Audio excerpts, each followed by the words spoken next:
At first glance, an inventory tax seems like a dry policy issue, a dusty corner of the economic world.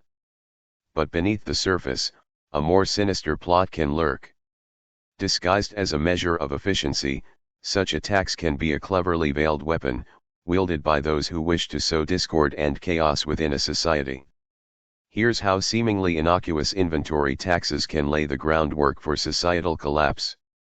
Remember, economic policy could be twisted into a tool for mass manipulation. The allure of this tactic lies in its deceptive simplicity. By taxing businesses on the amount of inventory they hold, the policy incentivizes them to keep stock levels at a minimum. This translates to lower storage costs and potentially higher profit margins for corporations. However, this seemingly win-win situation creates a critical vulnerability, a society built on a knife's edge of just-in-time deliveries. Do not be fooled, ladies and gentlemen. Who are taxing businesses on the amount of physical stock they hold is based on greed, not efficiency. Companies do not need incentives, or better said, punishments by being taxed. They never lose money. All these taxes will be passed down to consumers, period. And sadly, also, results in wage decreases, stagnations and less new hires. This disguised greed as economic logic, however, fails to consider the domino effect it could trigger. The dependence on immediate shipments creates a system exquisitely sensitive to disruptions. A natural disaster, a cyber attack on critical infrastructure, or even a coordinated labor strike can bring the flow of goods to a screeching halt. With minimal stockpiles to act as a buffer, empty shelves become a terrifying reality in a shockingly short amount of time. Remember not too long ago how fast disappeared toilet paper and hand sanitizers and more. Meanwhile, if stores have the cargo door open and you peek in today vs 20 years ago, there is a shocking difference.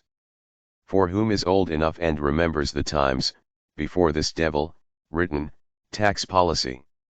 Just imagine a seemingly ordinary event, a natural disaster, a cyber attack, or even a coordinated labor strike.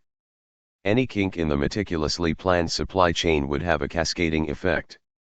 With minimal stockpiles to act as a buffer, empty shelves would become the norm within days, not weeks. Panic would swiftly set in, fueled by the relentless churn of social media. Images of bare shelves would spread like wildfire, stoking anxieties and triggering a desperate scramble for resources, and price increases. We experienced in the past 3 years 30% price increases over the board. Did you observe? Will be price gougings and literary no product in many instances. This scarcity, meticulously engineered by the malevolent forces behind the inventory tax, triggers a domino effect.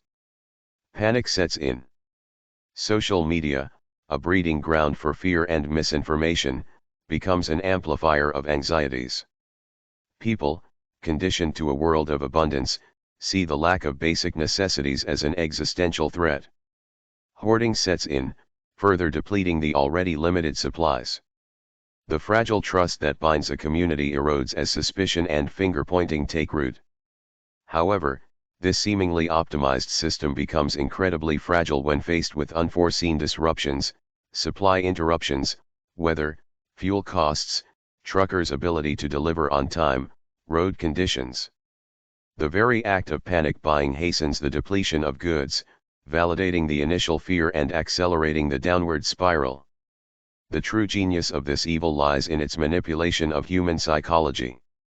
People are social creatures, and fear is highly contagious.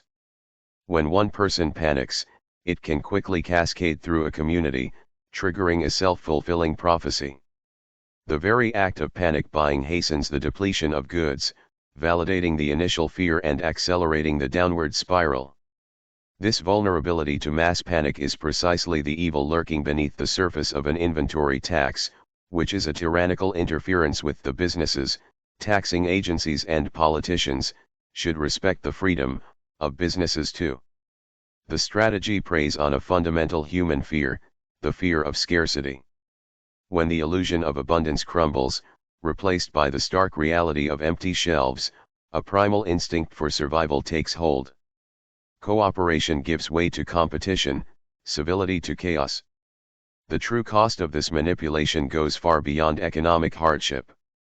The erosion of trust, and the fracturing of communities, these are the hallmarks of a society teetering on the brink. A well-functioning society requires a safety net, a buffer against unforeseen circumstances. Inventory, in this sense, is more than just a collection of goods, it's a symbol of preparedness, a reassurance against the unknown.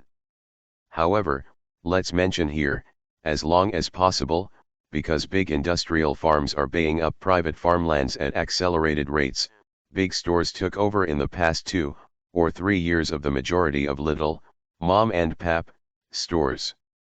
So, there's a glimmer of hope in humanity's inherent resilience. In the face of adversity, communities can rediscover the power of cooperation. Local networks can be formed to share resources and knowledge. Barter systems can emerge, fostering a sense of interdependence. This rediscovery of community becomes the most potent weapon against the forces of chaos. The story of the inventory tax serves as a stark reminder that seemingly benign policies can have far-reaching and devastating consequences. It underscores the importance of critical thinking and questioning the motives behind seemingly advantageous policies. Ultimately, safeguarding a society requires not just well-stocked shelves, but a well-fortified sense of community, one that can weather the storms, both literal and metaphorical. By fostering cooperation and trust, we can transform a potential weapon of mass panic into a catalyst for a stronger, more resilient society. So the next time a policy promoting minimal inventory surfaces, it's crucial to look beyond the surface-level economic benefits. Consider the potential for disruption, the fragility of just-in-time systems, and the ease with which panic can spread. We must remember that a society's true strength lies not in relentless optimization, but in its ability to weather storms, both literal and metaphorical.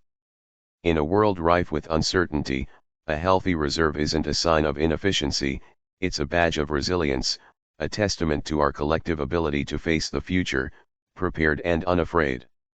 Please, tell me what you think, and how you feel about this issue. Analyze it, brainstorm it, and debate it. Thank you for watching, I appreciate you, and God bless you.